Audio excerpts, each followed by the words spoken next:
All right. Good morning. Yeah. I've been wrestling with technology this morning, and as you can see, I lost. And I can't get these two TVs to cooperate. And so if you're on this side, you chose the right side. So I had to make a choice one way or the other. So I chose that. But all right. Good to be here as always. Hope we're all doing well, and grateful this morning that for God's grace and Him allowing us to come together and to study together and to worship Him later on. Be making your way to Romans 3, if you would. I counted the Sundays, and this is now the ninth class that we've been in Romans 3. And if all goes according to plan, this will be our last Sunday in chapter 3. If the Lord is willing, we'll pick up in chapter 4 next week. But like I said, we should be grateful that God has given us this blessing. We are here to study about Him through His Word, and particularly in Romans and what He's done on our behalf. He was not obligated to do anything for us, but because of His untouchable character, and specifically because of His great love for His creation, He has seen fit to do certain things for us. We're, of course, talking about justification. Justification being that, or being able to be declared righteous by God. What's the problem with that? Verse 10, none are righteous. None are righteous, but without the gospel, God's power to salvation, and we weren't before it in our lives, but now we can be declared to be righteous. Now from verses 21 to 26, what two things did Paul say God did for us so that we could be justified?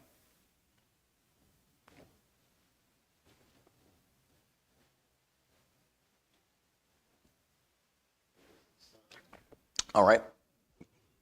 Jesus as our propitiation. There's one. What's the other one?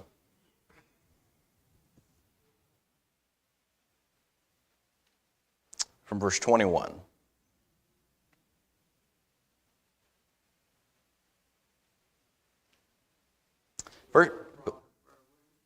Okay.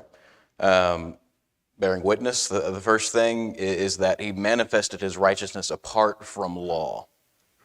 If He had kept law intact, if law keeping was the way to go, we would be hopeless.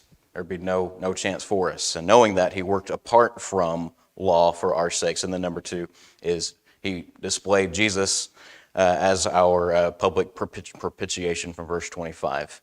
In the past, forgiveness was attained through the Levitical sacrifices. We saw from Leviticus 1 last week that the sacrifices were to be without blemish, that they were to be done of their own free will. They were to associate themselves with the sacrifice by placing their hands on the head of the sacrifice. They were to be concerned with every detail, and whenever it was done correctly, it would go up before God as a sweet or soothing aroma. Jesus fulfilled each of those principles of sacrifice. If He hadn't, He would not have been an acceptable sacrifice to God, because He was able to take on our sins and death as He did of His own free will. We also saw from verse 25 that through Christ, God passed over the sins previously committed under the old law, that while they were sacrificing bulls and goats, the Hebrew writer told us that the blood of bulls and goats cannot take away sins. And so, but they did receive forgiveness in the old law, Leviticus 4:20. And so what we find is, as we saw from Hebrews 9:11 through 15, that Christ's blood was the power behind their forgiveness. His blood, because time means nothing to God, superseded time, and it flowed not only forwards to us today, but backwards to those as well under the first covenant. We covered verse 26 for the most part, though there are a couple of thoughts I'd like to explore before entering 27 to 31. Before we do that, let's open with a prayer. Our Father and our great God in heaven, Lord, we love You and we thank You for this day. And we ask that as we go through this day, we will have minds fixed on You, fixed on Your word, fixed on all that You've done for us and all that You are.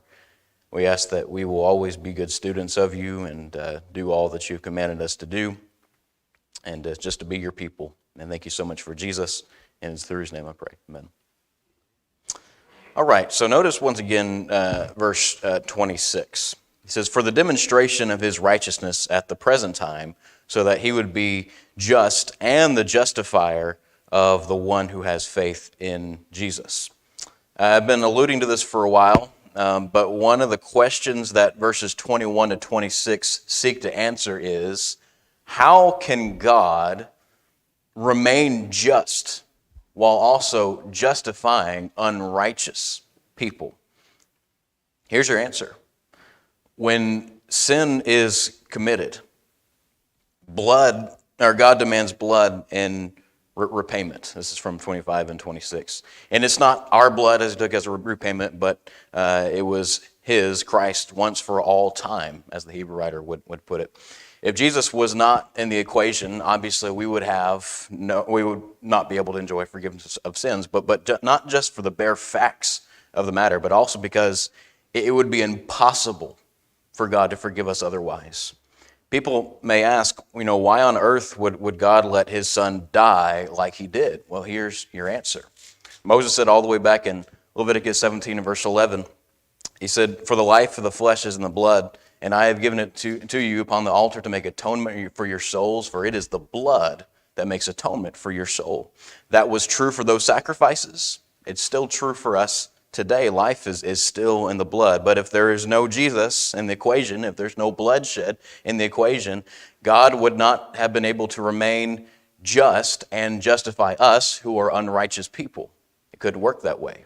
We would either remain in our sins, or we'd be serving a God who betrayed his own nature, which he doesn't do, 2 Timothy 2:13. All right? One more thought to chase before we move on. From Genesis 22, I mentioned last week that Abraham was real, and he had very real emotions about the prospect of sacrificing his son Isaac, whom he loved. Abraham was a real person. Well, it turns out that God is just as real as Abraham was. And so you can imagine the pain that he felt whenever he let his only begotten son leave his presence to go and accomplish this great mission. Parents, you guys can relate to this feeling better than I can. Imagine it's your son or it's your daughter who has to leave and has to die for the betterment of the whole world. We know that it's ultimately a good thing, but that doesn't mean that the hurt of losing your child is any less. And more so than that, as God had to watch his son endure a death as cruel as he did, put yourself in his place. The amount of pain that God endured in watching that takes place tells us about his love. How much it hurt him is how much he loves us. Now, what do we do with this knowledge? What do we do with this knowledge that Paul is laying out here, this explanation of the greatest gift ever given? What we do with it is we let it transform us into a new person. Paul tells us in Ephesians 4:22-24 what we ought to be after we receive Jesus and are buried with him in baptism. He says to lay aside, in reference to your former conduct, the old man, which is being corrupted in accordance with the lusts of deceit, and to be renewed in the spirit of your mind, and to put on the new man, which is in the likeness of God, has been created in the righteousness and holiness of the truth. We cannot know what was put into this gift and still remain that old man of sin. If we were to know what was put into this gift in Jesus and not change our lives in any way, that would be the definition of ungratefulness. Remember that it hurt God to see Jesus' painful death. Now imagine how hurtful it must be whenever he watches us take that gift, as we so often do, and throw it in the garbage. So let's let this knowledge transform us into the new person that we committed to be whenever we conformed our lives to his will. And let's display our gratitude as we give thanks to him for all that he's done, and especially remember that as we worship him in a few moments. Any questions, any comments before we move on? Ma'am?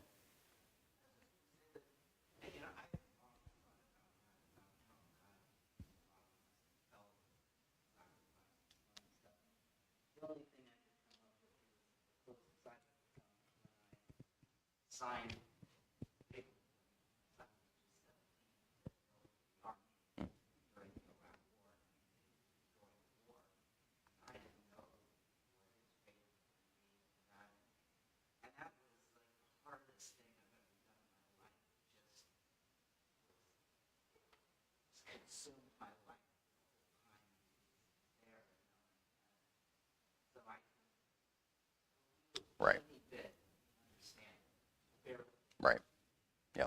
It's whenever we put our own emotions into the equation that we can kind of understand exactly how much this hurt for him. Yep. Sir.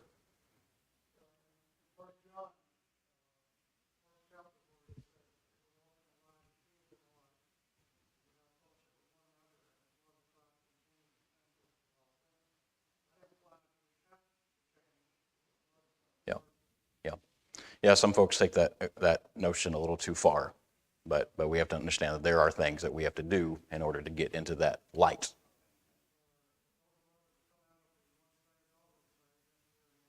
Yeah, for sure. For sure. Anything else? All right. Like I said, we will seek to cover the rest of this chapter this morning in verses 27 to 31. If I could get someone to read that, chapter 3, verses 27 to 31, please.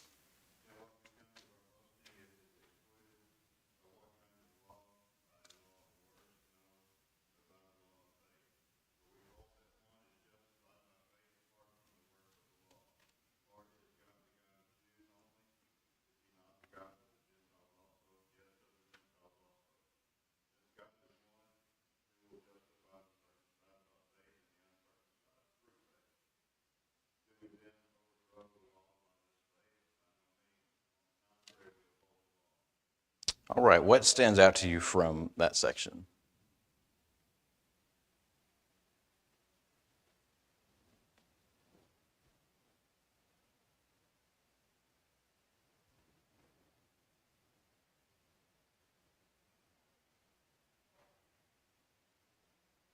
That's a first.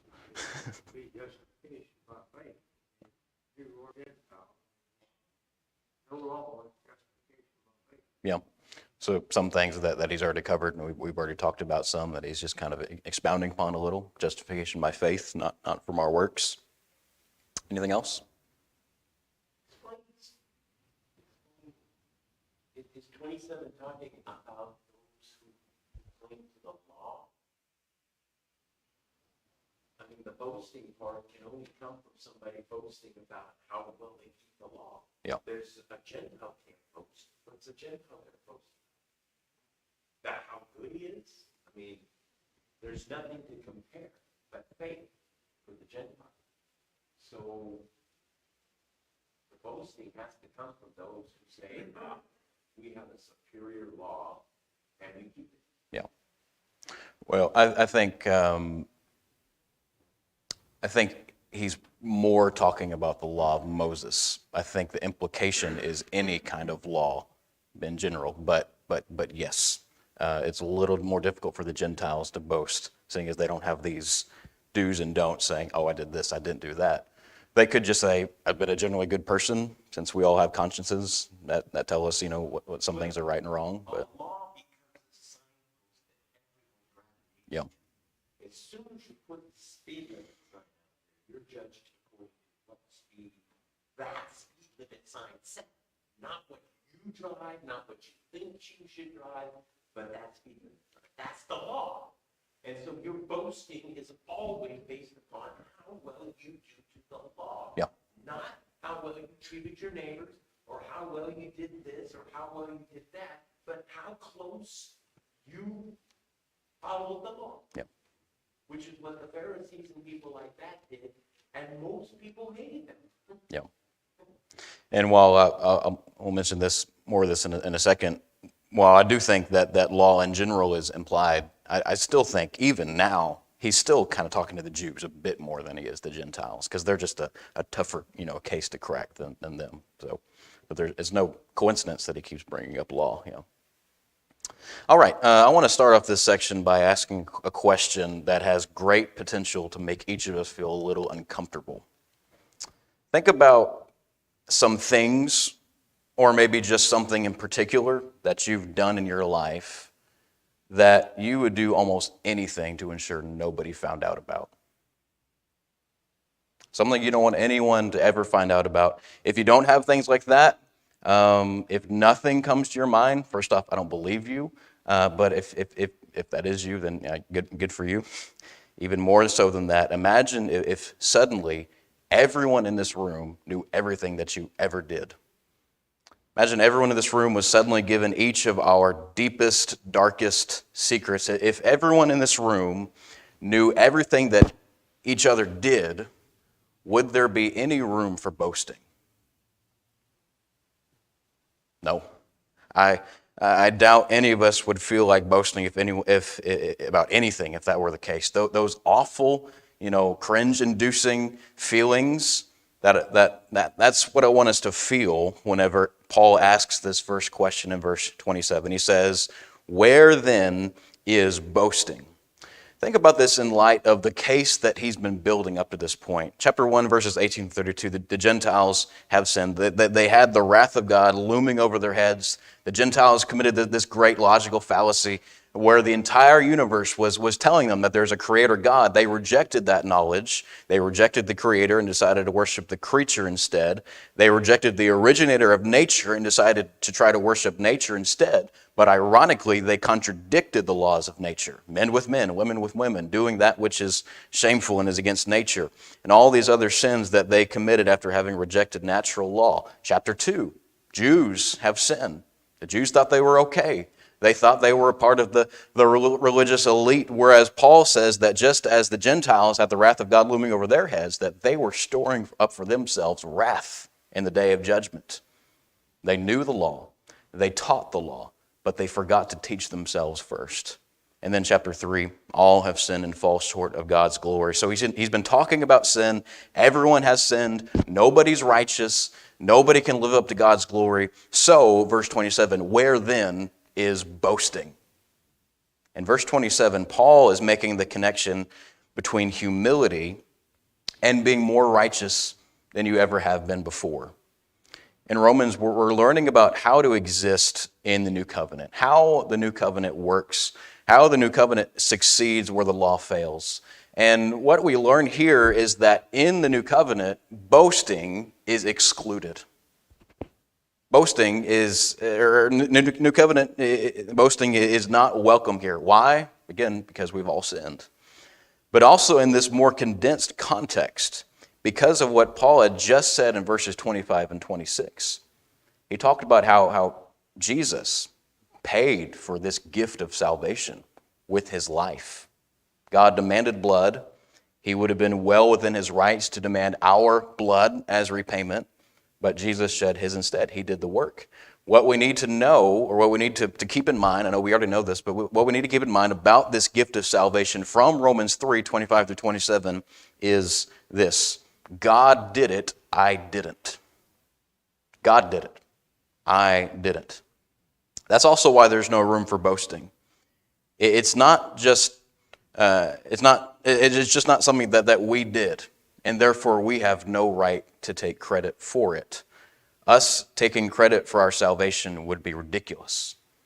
It would be like someone telling me, "Hey, thanks for putting all that hard work into coordinating next month's Ladies' Day." I haven't lifted a finger in regards to Ladies' Day. It's been all the ladies. So imagine me saying, thanks. I put a whole lot of work into that. That's a lie. Even more than that, it's an absurd lie. It's the same thing whenever it comes to our salvation. God did it. He deserves the credit. I do not. Yet we still have a lot of our brethren living with this notion that if I don't do this, and if I do this, if I don't do this, then I'm not going to make it into heaven. And if I do this, then I will because of what I did. That's silly. And I wouldn't want to meet God on the day of judgment thinking that I put in the work to get me into heaven. And a little bit more to say about that in a moment as well.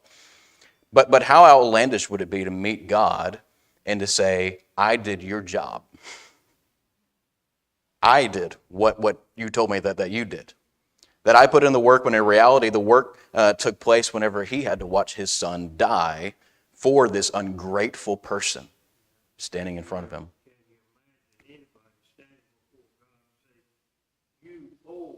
Right.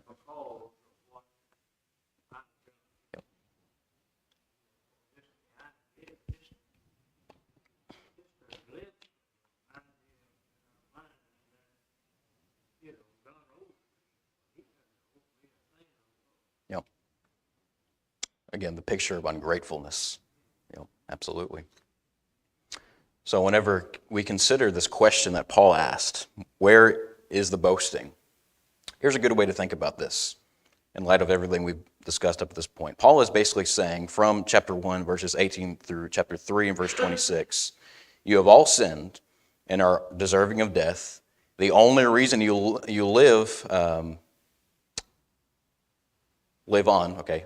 is because of the grace of God and the wrath that was appeased through the propitiation of Jesus Christ and the shedding of his blood and his death. So, verse 27, what exactly do you have to boast in? All right? Now notice quickly verse 28.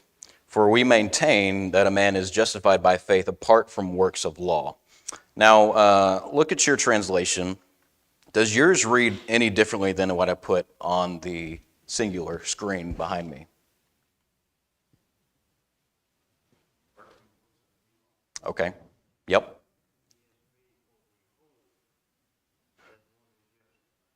Okay. The third word used in verse 28 is the word logizomai, and there are a variety of ways to translate that word. Mine says maintain, maybe yours says hold, or reckon or conclude, so there are some minor differences there. But it's what Darrell pointed out. I think the more important distinction is to be found in the third to last word in that verse. I made the same point, I believe, from verse 21, and I doubt any of us have a Greek New Testament open, at least not anymore. But if you did, you would see that in verse 28, prior to the word nomos, which is law, that there is no definite article, which would leave a more accurate rendering of this verse to be works of law instead of works of the law. Most translators assume, kind of going back to what Scott was saying earlier, assume, and rightly so, that when Paul says works, that he's mainly referring to the law of Moses. But strictly by the grammar, he's talking about works of law in general. Anyone remember why it's important to note that he's talking about works in general as opposed to specifically the law of Moses? What's that? What about him? Yeah. Yep. Part of the old law, yeah, and mostly part of our living still today, yeah. And because of that, we're boasting. Yeah. Or no. Yeah. Yes, sir. Yep. Yep. Yep. General term. One reason, at least the reason I can think of, that it's important to note that he's talking about works of law in general as opposed to just the works of the old law, is because if he's talking solely about the law of Moses, then some folks even, and maybe even especially in the church, will claim that we can be justified by our works, but just not the works of the law of Moses. Okay? Whereas Paul is saying, as he's been saying, that we cannot be justified by any standard of law. Doesn't matter which law we try to be justified by, we're not going to be able to keep it perfectly. And we'll return to this verse whenever we begin to study chapter 4. And notice verse 29. Or is God the God of Jews only? Is he not the God of Gentiles also? Yes, of Gentiles also. This is in part why I think he's talking both to Jews and Gentiles, yes, but I think he has still particular emphasis on the Jews and them accepting the Gentiles. Can you think of any Gentiles that the Bible paints in a favorable light?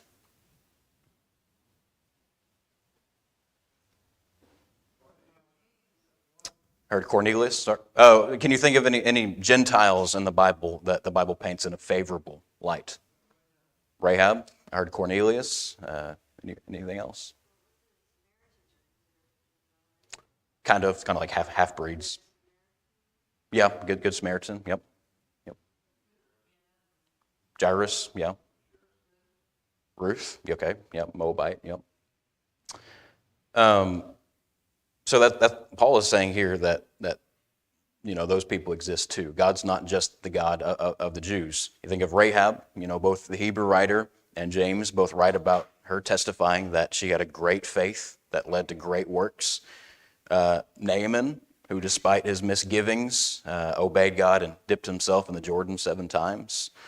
You think about the widow of Zarephath in 1 Kings 17, the Ninevites who repented at the preaching of Jonah, the Roman centurion who had great faith in places like Mark 15, Jairus. Have you ever thought about the fact that Adam and Noah weren't Jews? They predated Judaism, and for that fact, I guess kind of Abraham is too. So some folks think that God only ever cared about the Jews and not the Gentiles. Scripture says otherwise. We're going to go on to see in this book how God always had it in his plan for Gentiles to be included as well. Now, what I want to do with the remainder of our time is talk about a phrase that he uses in verse 27, where he mentions the law of faith. And the use of that phrase in verse 27 is the only time that it's ever used in the whole Bible. One thing that we already saw about the law of faith is that it slams the door on boasting, but we'll explore it a bit more. And here's what we're going to see about that law of faith. 3 questions about it. What is it? Why is it necessary? And what does it do? Okay? And verses 28 through 31 are going to answer these questions.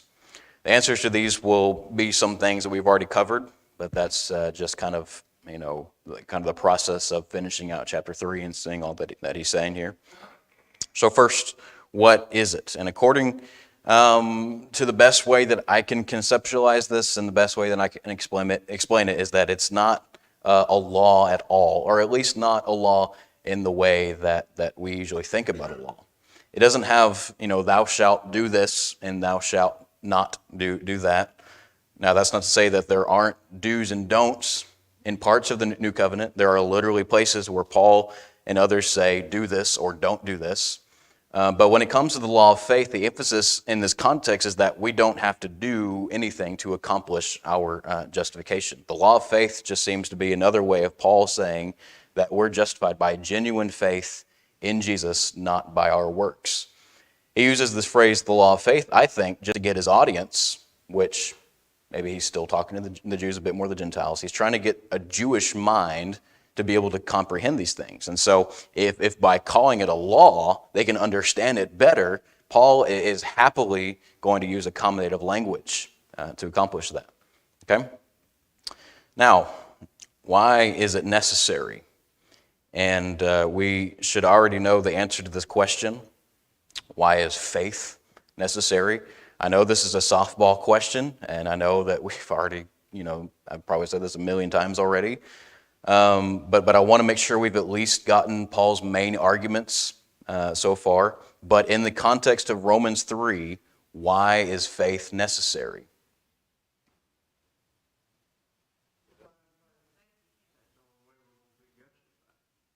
Okay, you said to define faith, which I would say is a belief that has strong ties to trust, which lead to your actions. And you said it was because that's the only way that we... Yeah. Because our works are not going to cut it. And anything that we can do in this life is not sufficient to satisfy the wrath of God. And so it's our faith in the one who did satisfy God's wrath that saves us, and his faith as we mimic it as well. Now, we might want to bring our works before God. We might get to the day of judgment and think that we're going to want to tell God all the great things that we did for him in our life as if he doesn't already know. Hey God, remember that I went to worship every Sunday. Remember that I even went on Sunday evenings and Wednesday nights for class too. Remember that time when I gave, my whole Christmas bonus and put the whole thing in the collection plate? Remember whenever I told the truth, whenever I knew a lie would be more convenient or inconvenient? Remember whenever I said no to peer pressure? We might want to bring all these works before God, which is boasting, which we saw that there is no room for in the New Covenant. But showing our works to God for the purpose of justification would actually end up ratting us out. If we were being judged by God, and if we were to bring up our works to him, I can imagine God saying something along the lines of, works? Are you sure that you really want to talk about your works? Well, if you want to talk about works, then how about that time when you intentionally chose to not worship on that Sunday? Or how about that time that you stole from your company? Or how about that time that you did lie, knowing that it would be more convenient? Bringing up works to God would end up bringing us harm. Remember Matthew 7:21 through 23. People will say to the Lord on that day, Jesus, remember whenever I prophesied in your name? Remember whenever I cast out demons in your name? Remember all these great things that I did in your name for you? How did Jesus say that he was going to respond to those people?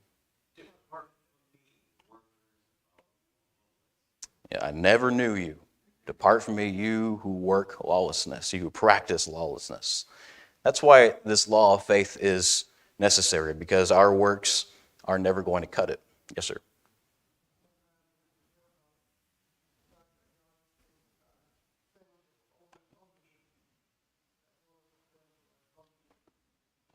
Yep. Yep. For sure.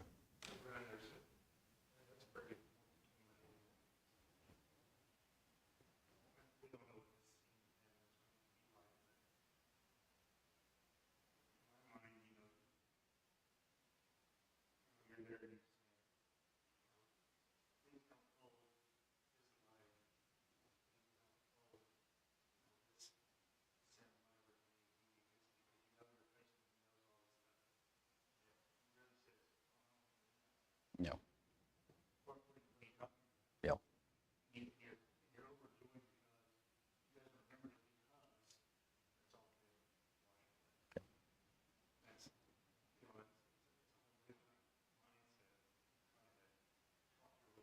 Right. Yeah. Yeah, what you said is the opposite of, going up to God and saying, remember all that I did, all the stuff I did, like Charles was saying, you owe me now because of all these things that I paid to you. But if we come in humility, knowing that we couldn't do anything to save us, then that's whenever he's going to enact his forgiveness. Yep. All right. Yep.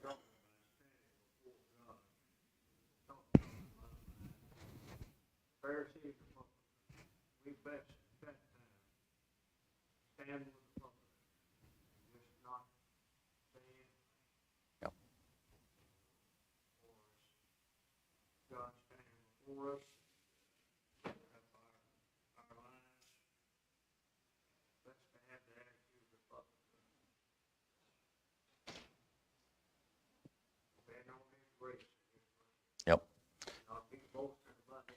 Yep. Do not your charitable deeds before men so that you may be seen by men, knowing that your Father rewards you secretly as opposed to reward you openly. All right, so while it might just seem like Paul here is telling us to be humble and he's just telling us not to brag, it seems to me that he's actually warning us. He's warning us of the danger that we put ourselves in if we tried to boast in our works. Being saved apart from works of law not only means that we're not justified by works, but it also means that if you try to include works in the equation, that you would actually be condemning yourself. Also, as a side note, we need the law of faith because we will disobey in seemingly any scenario. Adam and Eve failed. How many things were Adam and Eve told explicitly not to do? Just one. We seem to think that we can't obey law because there are too many laws to uphold. Too many laws not to break. And remember we talked about how whenever you know or you're thinking about what you're not supposed to do, that you're more likely to do that thing. But they only had one, and they still failed. They still broke it. So the law of faith is incredibly necessary. And finally, the law of faith, what does it do? Again, things we've already discussed. Our being righteous is determined by our faith. We've mentioned, and we will again next week, Paul's quotation of Genesis 15:6 and Romans 4:3. Abraham believed God. What was the result of that? And it was accounted to him as righteousness. Chapter 4 and verse 5. But to the one who does not work, but believes upon him who justifies the ungodly, his faith is counted as righteousness. And then chapter 10 and verse 10, where Paul is describing why the Gentiles are going to be received better by God than the Jews, Speaking of Israel, he said, why? Because they did not pursue it by faith, but as though it were by works. They stumbled over the stumbling stone. There is a real, obvious connection between having faith and being righteous. That's why, that's the law of faith. What is it? Seems to be just another way of Paul saying that we're justified by faith and not by our works. Why is it necessary? Because our works cannot cut it, and we seem to disobey in any scenario. And what does it do? It's able to save us. Our faith in God and His Son can do what our works cannot, which is to justify us. And then notice finally verse 31, where it says, do we then abolish law through faith? May it never be. On the contrary, we establish the law.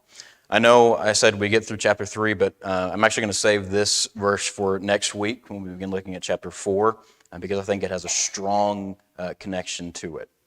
All right, any questions or comments before we close out today?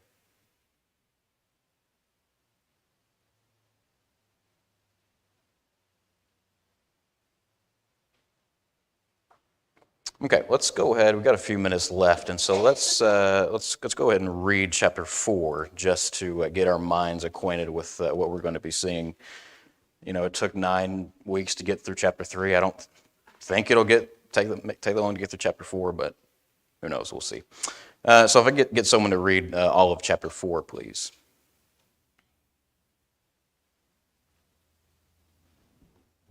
What then shall we say was gained by Abraham, our forefather, according to the flesh?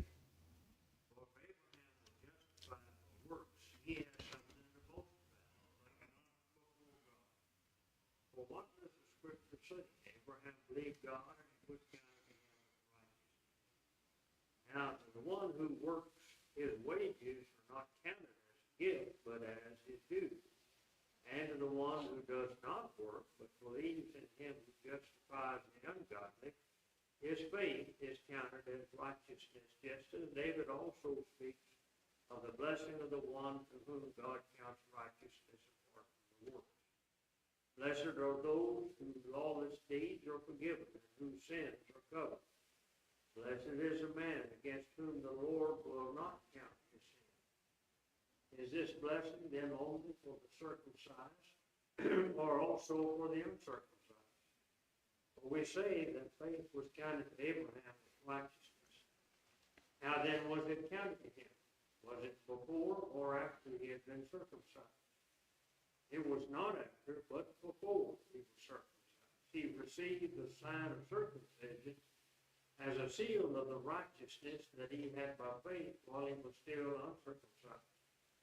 The purpose was to make him the father of all who believe without being circumcised, so that righteousness would be counted to them as well, and to make him the father of the circumcised, who are not merely circumcised, but who also walk in the footsteps of faith. That our father Abraham had before he was circumcised. For the promise to Abraham and his offspring, he would be heir of the world, did not come through the law, but through the righteousness of faith. For if it is the adherents of the law who are to be heirs, faith is null, and the promise is void.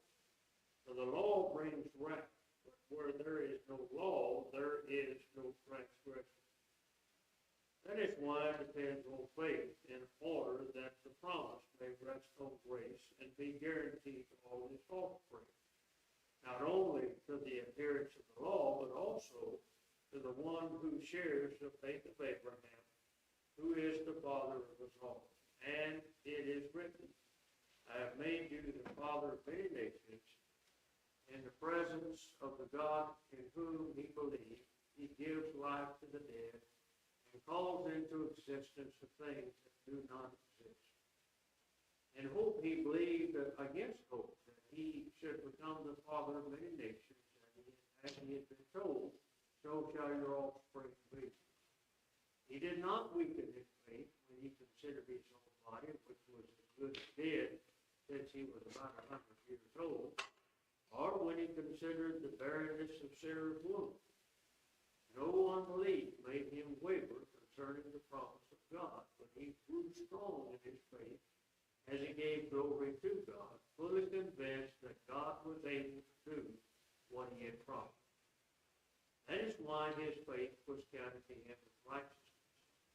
But the words "it was counted to him" were not written for his name alone, or for his sake alone, but for ours also. It will be counted to us who believe in him who was raised from the dead, Jesus our Lord, who was delivered up for our trespasses and raised for our justification. All right, thank you. We will pick up there next week.